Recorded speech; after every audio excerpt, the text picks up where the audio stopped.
श्री सद्गुरु महाराज की जय। श्रीमद् भागवत सुधा सागर गीता प्रेस गोरखपुर का यह पुस्तक है।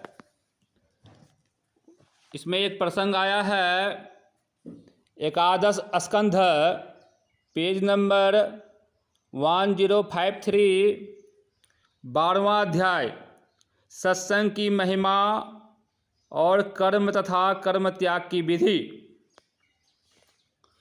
भगवान श्री कृष्ण कहते हैं कि प्रिय उद्धव, जगत में जितनी आसक्तियां हैं उन्हें सत्संग नष्ट कर देता है। यही कारण है कि सत्संग जिस प्रकार मुझे बस में कर लेता है, वैसा साधन न योग है, न सांख्य, न धर्म पालन और न स्वाध्याय। तपस्या, त्याग, इष्टापूर्ति और दक्षिणा से भी मैं वैसा प्रसन्न नहीं होता। कहाँ तक कहूँ, व्रत, यज्ञ, वेद, तीर्थ और यम नियम भी सत्संग के समान मुझे बस में करने में समर्थ नहीं है। निष्पाप उद्धव जी, यह एक युग की नहीं, सभी युगों की एक सी बात है। सत्संग के द्वारा ही दैत्य, राक्षस, पशु, पक्षी, गंधर्व, अप्सरा, नाग, सिद्ध, चारण, गुह्यक और विद्याधरों को मेरी प्राप्ति हुई है। मनुष्यों में वैश्य, शूद्र, स्त्री और अंत्यज आदि रजोगुणी, तमोगुणी प्रकृति के बहुत से जीवों ने मेरा परम पद प्राप्त किया है।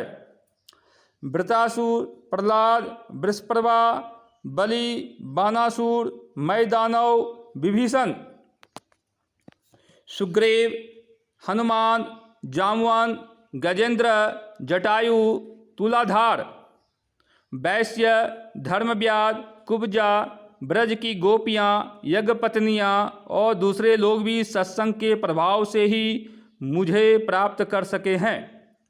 उन लोगों ने न तो वेदों का स्वाध्याय किया था और न विधि पूर्वक महापुरुषों की उपासना की थी।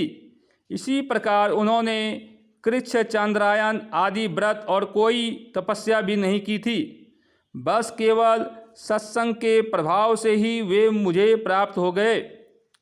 गोपियाँ, गायें, यमलार्जुन आदि वृक्ष, ब्रज के हरिण आदि पशु, कालियन आदि नाग, ये तो साधन साध्य के संबंध में सर्वथा ही मूढ़ बुद्धि थे।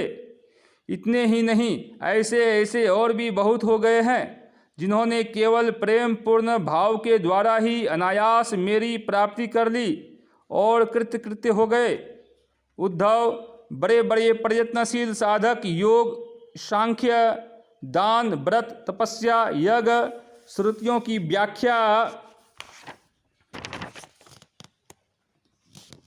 स्वाध्याय और संन्यास आदि साधनों के द्वारा मुझे नहीं प्राप्त कर सकते हैं, परंतु सत्संग के द्वारा तो मैं अत्यंत सुलभ हो जाता हूँ।